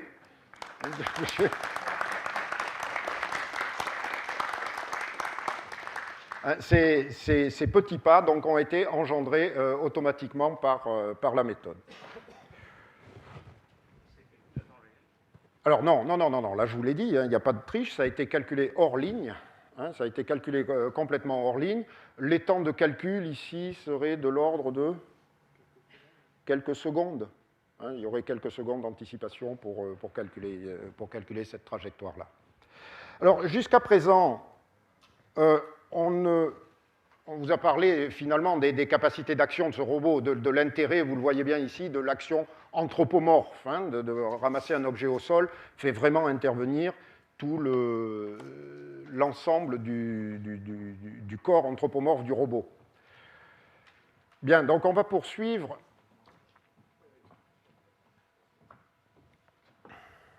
On va poursuivre alors avec une illustration que là on ne peut pas répéter à chaque fois. Jusqu'à présent, on ne vous a joué que des trajectoires qui ont été calculées automatiquement. En gros, vous êtes obligé de me faire confiance quand je vous dis que c'est bien comme ça que ça a marché. Alors, pour l'instant, on n'a fait que l'exécution de commandes, hein, qui n'étaient couplées que sur des capteurs qui étaient importants, qui sont les capteurs qui vous permettent de stabiliser le robot en statique et en dynamique, hein, sur ces capteurs-là. Ici, maintenant, on va vous montrer une démonstration où vous avez toute la boucle perception, décision, action qui va apparaître, puisqu'on va utiliser les fameuses caméras. Donc, quand on dit le robot perçoit, c'est qu'est-ce qu'il perçoit, comment se fait le raisonnement, et comment il va pouvoir donc attraper aussi une balle, cette fois dans des conditions réelles qui vont être perturbées. Donc là, il va y avoir du calcul temps réel. Hein, vous allez voir comment le robot va mettre en œuvre ses capacités d'adaptation. Alors, pour ceux qui ont suivi le cours du 30 janvier, vous vous souvenez que j'avais introduit cette notion de modèle allocentré, ici, qui va être illustrée de la manière suivante. Vous avez le robot, donc, va devoir effectuer une tâche qui est une tâche de saisie d'une balle rose, ici, que vous avez là sur une table, et il va, dans un premier temps, devoir localiser la balle. Pour localiser la balle, donc, il utilise un système de stéréovision, je vous l'ai rappelé, une image, deux images, les deux images sont quasiment identiques, mais pas tout à fait, vous étudiez les disparités, et ça vous permet de reconstruire un modèle du monde, dans un modèle du monde, de situer exactement la pomme, hein, ici c'est Adam qui prend la pomme de Ève, hein, c'est extrait d'un tableau de Cranach. Donc vous avez la localisation de la pomme ici dans un repère absolu. Maintenant qu'il a fait ça, eh bien, vous avez le problème de la cinématique inverse qui a été développée là, par Nicolas Mansart et qui va dire comment diable je dois mettre en œuvre le bras pour aller attraper ça. Et fusionner avec la stratégie de locomotion. C'est-à-dire que, donc ça c'est le sujet de thèse de Diong, hein, il va aller chercher la bouteille, mais plutôt que d'y aller, il part de loin, ben oui, il faut marcher, hein, et puis s'arrêter, et puis prendre, il faut que l'action soit complètement incorporée avec une anticipation temporelle qui fait qu'il va marcher, j'ai le boulanger comme ça, et puis à un moment donné, il va anticiper pour prendre la bouteille. Donc vous avez vraiment la fusion des deux actions qui n'est pas une fusion par une espèce d'automate à état fini qui gérerait ça, c'est vraiment fusionner dans l'espace de l'action, action incorporée. Donc on peut y aller pour la démonstration donc, de saisie en réagissant. Alors en réagissant, donc vous allez voir là que on en fait une ou deux démonstrations du Hong. Deux. Donc une où la table ne va pas bouger et une où la table va bouger. D'accord ? Donc alors voilà ce que le robot voit. Alors bon, on est obligé de travailler dans ces conditions de luminosité parce qu'on a retravaillé tout ça, c'est très sensible, hein, dès que vous mettez des capteurs, et en particulier des capteurs visuels, c'est très sensible aux conditions de luminosité. Tout ça n'est pas encore entièrement automatisé, mais disons que c'est de l'ordre de l'état de l'art. Il reste que c'est très sensible. Et là, je voudrais simplement, le temps qui se mettra en place, saluer toute l'équipe que vous voyez ici, puisqu'ils ont eu accès à la salle. Nous n'avons eu accès à la salle que vers 12h30, là, pour préparer toutes les conditions et en particulier régler tous les paramètres qui permettent au système de vision de fonctionner. Bien, donc voilà, là, ça c'est l'image de gauche ou droite, c'est l'image de gauche. L'image de droite ne s'affiche pas ou c'est pas utile? Si, la voilà. Voilà l'image de droite affichée, donc caméra de droite, caméra de gauche. Donc vous voyez, c'est à peu près les deux mêmes images, bien sûr, mais l'étude fine des disparités vous donne ici des images de profondeur. Alors qu'est-ce que vous voyez ici? Deux mots, parce que vous ne voyez rien, bien sûr. Hein. Mais qu'est-ce que le robot voit? Qu'est-ce que le robot voit? Tout ce qui est en gris, c'est absence d'information. Il manque de texture, on ne sait pas trop où sont... on ne sait pas, on n'a pas d'informations. Tout ce qui est bleu vous donne des informations de profondeur. Vous savez à quelle distance est ce point-là. Donc c'est vraiment une carte de relief. Alors on aurait pu mettre des fausses couleurs, des choses un peu plus sexy hein, pour vous montrer des faux reliefs et tout. Mais le robot sait parfaitement où il est. Et grâce à un système de classification couleur, et là vous m'arrêtez si je me trompe, la balle est ici. Hein, ben là, voilà. En tous les cas, voilà. Donc la balle était là, et là elle a été complètement isolée. Par un raisonnement hein, pour vous montrer, pour vous permettre de la visualiser. Mais l'information sur laquelle il a travaillé est la carte de profondeur, hein, c'est bien ça, qui a ensuite été issue, donc vous la voyez bouger en temps réel. Donc tout ça, attention, c'est de l'état de l'art en vision. Hein. On n'est pas en train de vous montrer une grande première. Hein. Attention, hein, c'est simplement donc, les outils de vision que nous utilisons pour équiper notre robot humanoïde pour effectuer cette tâche. Voilà, alors ce qui est la première, c'est vraiment l'action qui va consister à enchaîner les pas et la tâche de prise. Donc là, oui, tu switches sur ce que...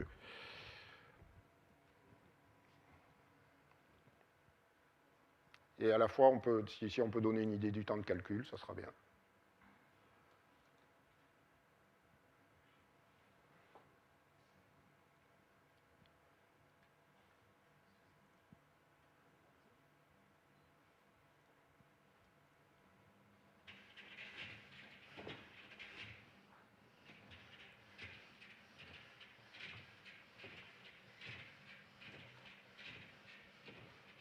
Donc voilà l'anticipation du bras.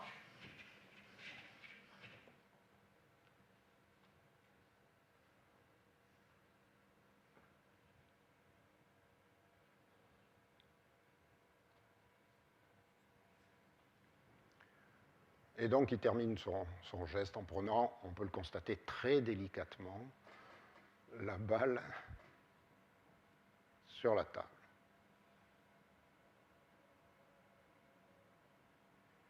Oui. Donc, deuxième expérience, c'est ça, Dion? On tente? Oui, on tente.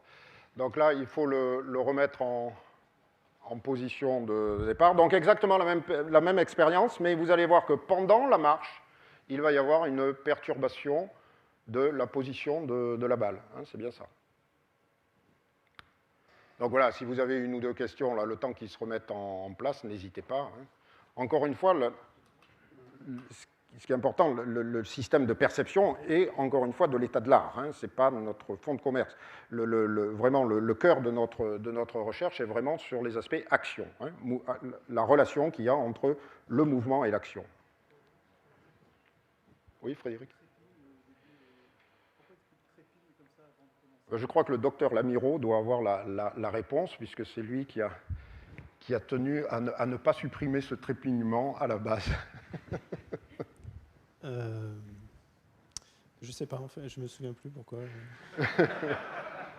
Donc, il y a quelqu'un, la réponse? Ouais, Olivier. Alors, donc, brièvement, en fait, là, pour l'explication, ce qui se passe, c'est que les pas sont donnés en temps réel, d'accord? Sauf que, comme on l'a dit, en fait, il y a des contraintes sur les pas, d'accord, qui donnent les trajectoires du ZMP. Et assez classiquement, un des problèmes fondamentaux en locomotion, en fait, c'est la prise en compte de la dynamique qui généralement se fait sur une trajectoire. Donc, en fait, il faut anticiper sur le temps. Et ce qui se passe, c'est que généralement, en tout cas sur cet algorithme-là que j'ai implémenté, il y a 3 pas, d'accord, qui correspondent en fait au départ. Et là, une chose aussi que vous pouvez voir, c'est que du fait que ça soit en réel, on utilise le modèle simplifié, donc qui est le modèle ponctuel, d'accord, où il n'y a aucune correction de la dynamique. Et donc, du coup, c'est pour ça que les pas du robot sont beaucoup plus forts sur le sol que sur la marche précédente que vous avez pu voir. bien. Alors, allons-y pour la deuxième. C'est bon, vous êtes en place? Ah, parce que c'est vrai que j'ai dit on prend des questions pendant qu'on met le système en place, mais si vous interrompez les opérateurs, ça ne va pas aller.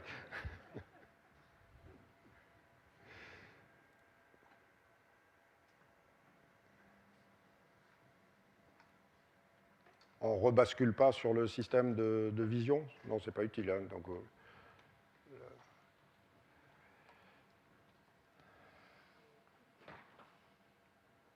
donc, même expérience que tout à l'heure, mais à un moment donné, donc, Diong va perturber la position quand le robot aura commencé à marcher. C'est bien ça, Diong.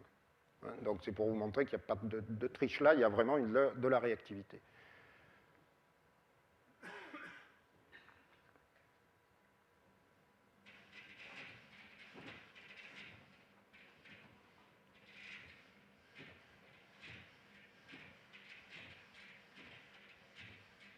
Donc vous imaginez un petit peu tout ce système d'accordéon là, qui déploie la pile de pas, hein, qui est mise à jour en temps réel. Donc là, vous posiez le problème du temps de calcul. Donc là, vous l'avez vu, le robot ne s'est pas arrêté pour refaire un plan. Hein, là, il se penche un peu plus que ce qu'il n'avait fait dans la première démonstration pour reprendre la balle.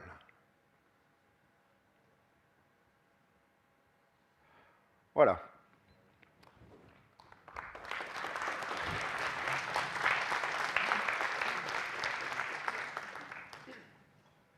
Bien, alors, donc là, encore une fois, ce qui a été illustré, hein, redondance et sous-actionnement. Alors maintenant, on va passer à un niveau de difficulté supplémentaire qui va être la prise en compte des obstacles. C'est-à-dire, jusqu'à présent, vous avez vu qu'en gros, l'environnement était relativement sympathique hein, pour le robot, c'est-à-dire il n'y avait pas trop d'objets à éviter, il n'y avait pas trop... Donc, comment intégrer des capacités de raisonnement qui vont lui permettre de faire des mouvements fins, qui vont faire que, par exemple, quand je me penche pour aller prendre la bouteille, je fais attention de ne pas percuter le pupitre et tout ça. Donc, voilà. Alors, là, c'est donc la planification de mouvements dynamiques en présence d'obstacles. Et là, c'est Florent Lamiraud donc, qui va vous faire la présentation de la démonstration. Est-ce qu'on bascule sur un autre niveau de lumière? On peut revenir comme... On peut revenir au niveau de lumière qui était... Voilà. Donc là, on s'intéresse à la problématique de la marche, enfin du mouvement en équilibre dynamique en présence d'obstacles. Donc Jean-Paul Laumont vous a expliqué tout à l'heure, et Olivier Stas aussi, le principe de la marche dynamique, c'est-à-dire que l'équilibre doit être en équilibre dynamique et non pas quasi statique. Et en plus, ici, on rajoute une difficulté, c'est qu'on rajoute des obstacles dans l'environnement. Alors, en général, en robotique, quand on a deux difficultés en même temps, on essaye de les découpler et de les traiter l'une après l'autre. Donc, ce qu'on va faire, c'est que dans un premier temps, on va oublier la marche dynamique et on va se concentrer sur les obstacles. Et donc, on va autoriser le robot à glisser sur le sol, sur ses pieds, comme s'il faisait du ski. Pour cela, on va utiliser, on retombe dans le problème classique du déménageur de piano que ceux qui ont suivi le cours de Jean-Paul et le séminaire de Jean-Claude Latombe ou le séminaire de Jean-Claude Latombe connaissent. Donc c'est un problème beaucoup plus classique puisqu'il n'y a plus de notion de pas, il n'y a plus de notion de marche. on a un système qui se déplace de façon continue dans un environnement. Et pour ça, on a plein d'algorithmes qui permettent de résoudre ce problème. Donc ça, c'est ce qu'on va voir sur le premier film, où là, on voit donc le robot qui doit joindre deux configurations, une configuration initiale et une configuration finale. Et on a des obstacles qui sont en sustentation dans l'espace. Et donc, le robot doit bouger tout son corps pour trouver une trajectoire. Alors, évidemment, ce mouvement n'est pas faisable par le robot. Donc, on va le transformer en un mouvement faisable dans une deuxième étape où on va approcher cette trajectoire en fait, par une trajectoire de marche. Donc c'est le deuxième film. Voilà, donc en fait, il suit la première trajectoire. Et alors, on se rend compte que quand le robot s'approche des obstacles, il trépigne. C'est-à-dire, il fait des petits pas pour limiter en fait son déplacement, enfin le mouvement de ballon qu'entraîne la marche. Et à la fin, il arrive à joindre la configuration finale. Bon, c'est pas très joli comme mouvement, mais c'est efficace.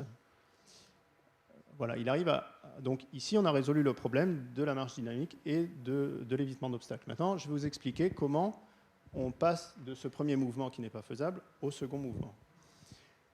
Je peux mettre le transparent suivant. Voilà, donc en fait, le premier mouvement n'est pas faisable, mais en fait, on observe quand on se met debout sur ses pieds, si on fait un mouvement de balancement de son centre de masse dans un plan horizontal, en fait, on sent que, alors même si tout le monde n'a peut-être pas bien compris ce que c'est, on sent que le centre de pression, il passe d'un pied sous l'autre. Et quand le centre de pression est sous un pied, en fait, on s'en rend compte par le fait qu'on peut soulever l'autre pied, comme ça. Voilà. Et en fait, si on accélère le mouvement oscillatoire, donc si la fréquence augmente, on se rend compte que l'amplitude de déplacement du centre de masse peut diminuer et l'oscillation du centre de pression continue à passer d'un pied sous l'autre. Et en fait, on va utiliser cette idée pour créer un mouvement oscillatoire du centre de masse du robot autour de la trajectoire de glissement initiale. Et on va automatiquement augmenter la fréquence d'oscillation quand le robot est proche des obstacles, de façon à ce qu'il ne se cogne pas dans les obstacles. Voilà.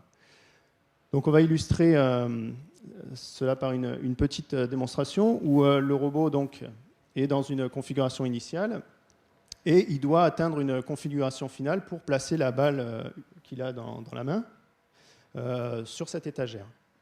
Et donc ici, on a deux obstacles qui vont le gêner dans son mouvement. Les obstacles ont été déjà perçus, hein, tout est calibré, il n'y a pas de perception en temps réel ici, comme dans l'autre. Donc là encore, vous devez nous faire confiance que c'est bien comme ça que ça va marcher. Hein.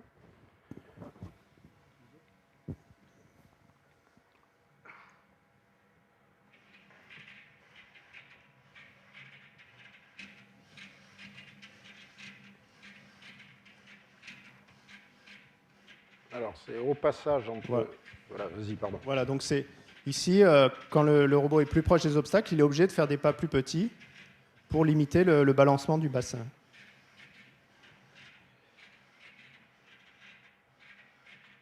Et là, vous avez vraiment de l'évitement d'obstacles.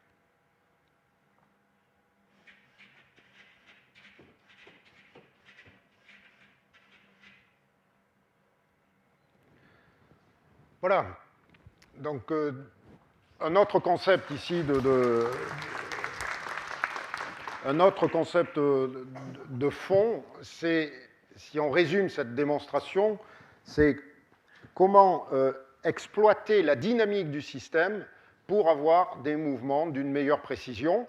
Et ce concept-là, pour les spécialistes, est lié au concept de commandabilité locale en temps petit, ici qu'on a traduit dans un raisonnement de commandabilité locale en espace petit. C'est-à-dire on en a fait un objet géométrique, et c'est grâce à ce raisonnement-là qu'on peut, en utilisant l'algorithme qu'a développé Florent Lamiraud, faire des mouvements aussi complexes que cela en évitant les obstacles. Bien.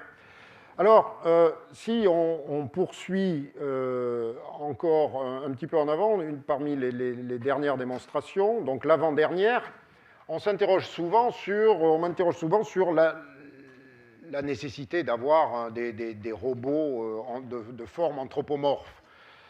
Bien, une des raisons, c'est que la forme anthropomorphe et complexe, elle permet la réalisation de tâches complexes. Regardez un petit peu la tâche qui est effectuée ici et envisagez le système artificiel, le robot qui pourrait effectuer cette tâche. Hein? Donc, vous pouvez envisager un robot mobile à roues, très bien, qui va chercher le conteneur, prend le conteneur, se tourne et puis hop, le pose ici. Oui, d'accord, mais sur des objets qui ont cette masse-là, ce n'est pas nécessairement facile. Alors, ce qu'on a essayé de travailler, c'est, encore une fois, travailler l'action incorporée, où il ne s'agit plus de faire locomotion puis manipulation, mais de faire la manipulation tout en marchant. Et quelle est la situation dans laquelle on a besoin de ça? Eh bien, ça, c'est la manip qu'on appelle du réfrigérateur. Imaginez-vous déménager un réfrigérateur, vous êtes tout seul. Hein, comment vous y prenez? Ben, vous y prenez, il va bien falloir que vous coordonniez des mouvements de manipulation avec des mouvements de locomotion. Alors ici, la tâche est extrêmement simple, c'est prendre ce réfrigérateur, vous avez bien vu que c'est une boîte, et l'amener quelque part par ici. Hein? Alors, regardez, la complexité, c'est juste retourner cette boîte-là. Voilà. Eh bien, il est parti. C'est bon. On peut y aller. Donc, tout le raisonnement qui est sur vous voyez, le pivot, il transporte d'abord la charge sur un coin qui lui permet de pivoter, etc. Eh bien, il y a toute une trajectoire qui a été planifiée, nécessairement planifiée. Il ne peut pas le faire ici par un mouvement purement réflexe. Hein. Il a décidé donc qu'il fallait qu'il recule, qu'il se réoriente pour aller poser l'objet encombrant à sa position. Donc c'est un petit peu laborieux, mais vous voyez que sur la distance, donc vous avez les 30 moteurs des bras et des jambes sont coordonnés pour réaliser un mouvement qui a du sens, qui est le pivotement de la boîte sur un de ses coins et une de ses arêtes, en l'occurrence l'arête arrière. Donc là aussi, il n'y a pas de perception. Hein. Le seul capteur ici qui est à l'œuvre, c'est toujours le même capteur, c'est celui qui est situé au niveau des chevilles et qui est le point d'entrée donc, du stabilisateur, où se fait la boucle de régulation, mais toute la planification donc, a été faite hors ligne.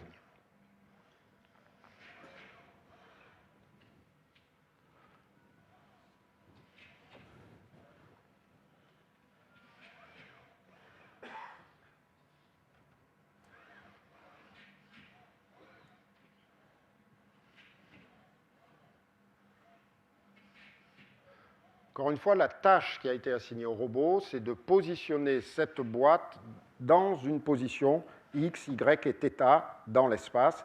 Donc là, vous voyez qu'il doit refaire quelques petits pas en avant, où il a presque terminé, à quelques erreurs près. Vous le sentez bien, il n'y a pas de miracle. Le sol du plancher du Collège de France n'a pas tout à fait la même friction que le sol de béton du LAS sur lequel il a l'habitude de travailler. Mais disons que c'était à peu près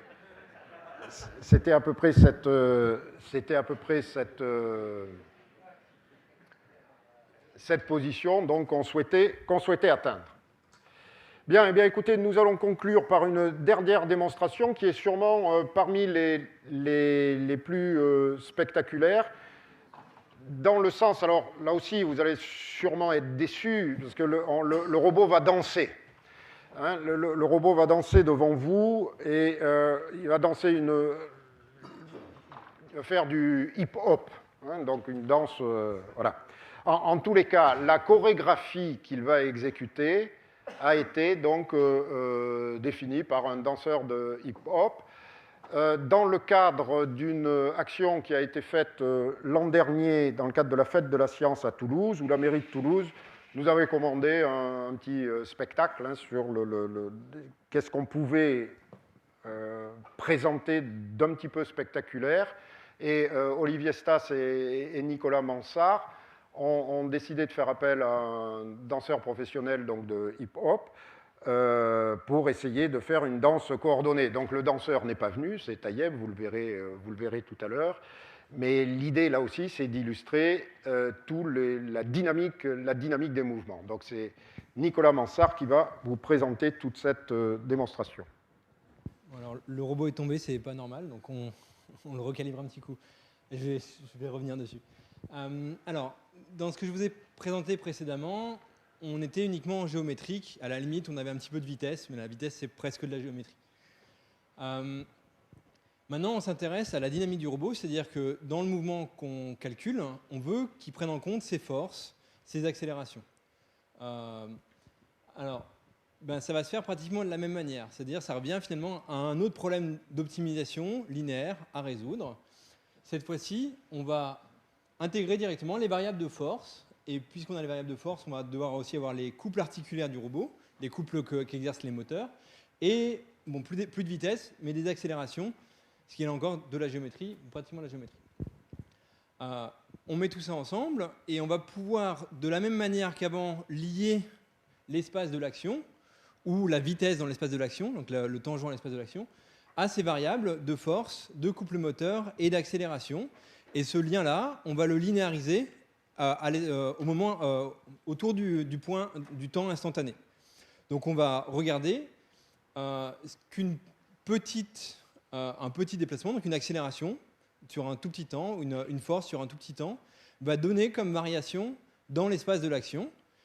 Ce lien-là, on l'a analytiquement dans un sens, il faut l'inverser, et l'inverser, c'est un problème d'algèbre linéaire.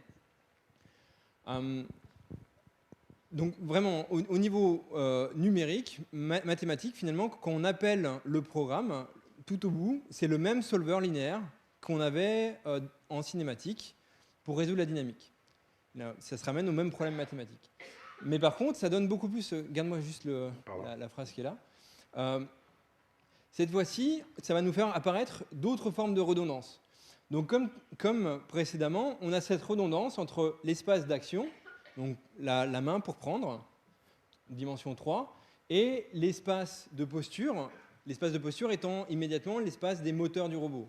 Sur le robot humanoïde, on a un moteur pour chacun des mouvements de la posture. Mais dans le cas général, en considérant que les forces que le robot exerce sur son environnement sont d'autres moteurs qui l'aident à bouger. Finalement, c'est ça la locomotion, c'est appuyer sur l'environnement pour bouger. Et étant donné que les forces rentrent dans le problème d'optimisation, c'est-à-dire le robot a le droit de choisir les forces qu'il exerce sur l'environnement. Dans ce cas-là, on fait apparaître une autre forme de redondance, c'est la redondance des forces par rapport au mouvement.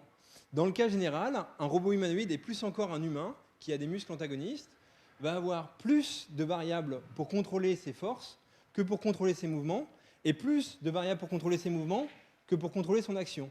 Donc on a ce double niveau de redondance, une redondance en actionnement et une redondance en mouvement. Alors la redondance en actionnement, elle se voit très bien quand le robot a les deux pieds au sol et qu'on veut prendre. On peut prendre avec une force interne qui est nulle, ou bien on peut pousser sur ses pieds comme ça. Si le sol glisse, les pieds vont finir par s'écarter. C'est un choix. Et pour certaines tâches, ça peut être intéressant de pousser plus ou moins, de choisir plus ou moins de force sur les moteurs ou sur l'environnement. Donc là, je veux bien que tu tournes. Donc, au final, le problème est le même qu'en vitesse. Mais il y a des choses quand même qui vont un peu changer. Et un des points qui va beaucoup changer pour nous et qui nous pose encore des problèmes scientifiques, c'est le problème de l'équilibre. Alors tout à l'heure, comme l'a expliqué Jean-Paul, on travaillait avec un équilibre statique, c'est-à-dire qu'on va négliger complètement les vitesses du robot. Si les vitesses sont suffisamment faibles, cette hypothèse, elle est à peu près vraie. Mais dans le cas où on ne peut plus négliger les vitesses du robot, l'équilibre statique, il est ni suffisant et ni nécessaire. Ce n'est pas nécessaire d'avoir le centre de masse dans le polygone de support, et ça n'assure pas du tout que le robot ne va pas tomber. Et donc du coup, on doit utiliser d'autres critères d'équilibre. Mais dans ce cas-là, qu'est-ce que c'est que l'équilibre ? Par exemple, est-ce que ce robot-là, il est en équilibre ? J'aurais tendance à dire, s'il est capable de réaliser l'action qu'on lui a demandé de faire, donc de marquer un but, c'est qu'il est en équilibre, ou en tout cas qu'il est suffisamment en équilibre. Alors un critère d'équilibre qu'on utilise souvent, c'est de dire le robot, il doit être capable dans le futur, dans un temps futur, il doit être capable de revenir à l'arrêt sur ses points de support. Il doit être capable de revenir dans un équilibre statique, quelque part dans le futur. Alors là, ça pose un problème parce que, comme j'ai dit, nous, on a approximé notre modèle non linéaire autour du point instantané. On a considéré qu'une toute petite évolution dans le futur. Donc le pari sur le futur, on ne peut pas vraiment le prendre en compte. Le prendre en compte, c'est-à-dire, ça voudrait dire prendre en compte toute la non-linéarité du système. Et ça, c'est trop coûteux pour nos ordinateurs actuels. On n'arrive pas à le faire en temps réel. Donc ça reste encore quelque chose d'un peu à la fois flou sur la manière dont on le définit et flou sur la manière dont on peut l'utiliser sur un vrai robot pour vraiment réaliser un mouvement. Donc là-dessus, justement, je fais la petite parenthèse sur pourquoi est-ce qu'on a recalibré le robot. On utilise toujours cette hypothèse de sol plan et de corps complètement rigide du robot. Or, c'est pas vrai, le robot, il n'est pas complètement rigide. Regardez, je le bouge, il est mou. Et le sol, il n'est pas complètement plan. Bon, c'est un très bon plancher, hein, vraiment, très bonne qualité. On suppose qu'il est sans glissement aussi. Hein, et là, par contre, le plancher, il n'est pas sans glissement. Et puis, quand même, c'est du bois, alors ça bouge un peu, c'est pas tout à fait parfaitement horizontal. Et donc, pour être robuste à ces hypothèses-là, ce qu'on fait toujours quand on anime un mouvement, c'est qu'on va reboucler sur des capteurs qui vont apporter la robustesse aux hypothèses. Donc là, la boucle capteur, comme nous, notre domaine d'expertise, c'est plutôt la génération de mouvements que, par exemple, les capteurs. C'est pour ça qu'on utilise une balle rose et pas d'objet de vision plus compliqué. La boucle de robustesse d'équilibre, c'est les Japonais qui l'ont fait et on l'appelle le stabilisateur. Elle est très sensible et on ne la maîtrise pas très bien. Elle repose sur une calibration très fine des capteurs d'effort et sur ce point qui est le ZMP. Là, le robot, il tombe, on ne sait pas exactement pourquoi, on ne va pas prendre de risque, on va le recalibrer pour être bien sûr que les capteurs sont exactement comme ils devraient être et que ça va bien se passer pour la démo. Et la démo qu'on va vous montrer, c'est justement un jeu sur l'équilibre avec cette boucle capteur qu'on ne maîtrise pas très bien, donc des fois ça tombe. J'espère que ça ne tombera pas. Donc 2 mots sur l'origine du jeu. Alors sur la démonstration, on a cherché à réaliser des mouvements qui mettent un peu en évidence ces capacités d'équilibre et de dynamique du robot. Alors pour ça, on a eu l'opportunité d'être financé par la ville de Toulouse pour réaliser un spectacle de vulgarisation avec un danseur qui était très intéressé par les robots humanoïdes, qui nous a fait une petite chorégraphie. On l'a filmé en lui mettant des marqueurs un peu partout sur le corps et en utilisant des caméras infrarouges qui projettent une lumière infrarouge pour exactement positionner ces capteurs. Donc c'est un système de capture de mouvement. Ça vient du commerce, hein, c'est état de la technique. Ça nous positionne les marqueurs à une précision d'1 millimètre, à une fréquence de 200 Hz. Donc c'est vraiment très bon. Et ensuite, on a la position de tous les corps du danseur. Et on va simplement dire au robot, mets les points importants de ton corps au même endroit que le danseur. Donc dans ce sens-là, l'imitation est une tâche comme une autre. C'est un peu provocateur, mais c'est presque le cas. Alors, la difficulté, c'est, donc, par exemple, quand le robot va faire un mouvement comme ça, les poids, donc quand le danseur surtout va faire un mouvement comme ça, qu'on va dire au robot de faire la même chose, les poids du robot sont répartis très différemment des poids du danseur. Donc en partie, le robot, il a des tibias qui sont très lourds, des gros genoux et des grosses chevilles. Donc quand il fait ça, alors que l'humain est faiblement mis en déséquilibre par son pied qui s'éloigne de son corps, le robot, lui, tombe. C'est-à-dire que tombe dans ce sens-là, ça veut dire que les pieds quittent le sol, il bascule sur les contacts de son pied de support. Donc la première action que va devoir faire le robot, c'est de mettre son centre de masse à l'endroit où le danseur avait choisi de mettre son centre de masse. Donc on va donner une priorité sur qu'est-ce qui est à imiter. Et c'est là que finalement le travail technique qui a été à faire sur cette démonstration, c'était de dire pour ce mouvement-là, ce qui est important, c'est le point d'équilibre, le centre de masse, et ensuite le pied qui vole. Le reste des gestes de ton corps, c'est pas très grave si tu ne suis pas bien ce que fait le danseur. Ils ne sont pas importants au sens de la chorégraphie. Et on va définir les points chorégraphiques importants sur chacun des mouvements. Très bien. Donc voilà la démonstration qui est la dernière de la série. Donc encore une fois, là, il joue une trajectoire, ici une danse apprise. On ne vous a pas fait venir le danseur, mais vous pouvez voir sur YouTube là, la danse simultanée donc, du danseur avec le robot. Donc la danse, on l'a faite à Toulouse, devant à peu près 1000 personnes. Le danseur et le robot dansaient en même temps, avec... alors, ce mouvement-là, c'est le mouvement le plus difficile. Ce n'est pas le mouvement le plus impressionnant, on en est conscient.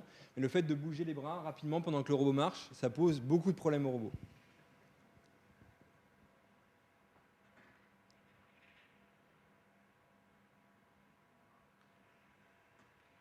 Ce mouvement-là qui me semble plus impressionnant et par contre beaucoup plus facile à réaliser. C'est pas juste des fois.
Voilà, il manquait la musique, hein, mais on aurait pu la mettre. Voilà, vous pouvez d'ailleurs voir l'ensemble de la performance avec le danseur sur YouTube. Voilà, donc ça va conclure à la fois cet exposé. Je voudrais simplement remercier, outre les personnes qui sont intervenues, et si ça ne vous dérange pas, Nicolas, Florent, je vous demanderai de venir sur l'estrade là pour saluer l'auditoire, mais je voudrais remercier donc tous ces doctorants-là qui sont maintenant, qui vivent leur vie. Mathieu Poirier, qui a réalisé sa thèse sur la manipulation coordonnée, la manip que vous avez vue du réfrigérateur. Layal Saab, qui a beaucoup contribué sur les aspects denses. Sébastien Dalibar, maintenant, qui travaille à Singapour, qui a fait sa thèse sur des aspects de planification de mouvement et qui a travaillé sur les aspects commandabilité en espace petit avec Antonio El Khoury. Oussama Kanoun, dont j'ai parlé, donc il y a eu cette très belle idée astucieuse de modéliser la locomotion par un système, le sous-actionnement par un système hyper redondant. Et Sovan Hack, qui est maintenant à Paris 6 et qui doit être dans cette salle quelque part, qui a travaillé donc sur les aspects imitation. Alors j'ai rajouté également, je vous ai dit que c'est une grande histoire de recherche, mais aussi d'amitié avec nos collègues japonais ici, donc Kazuhito Yokoi et Eishi Yoshida qui étaient là, et le correspondant français, maintenant directeur du laboratoire franco-japonais à Tsukuba, donc Abdelharam Kedar.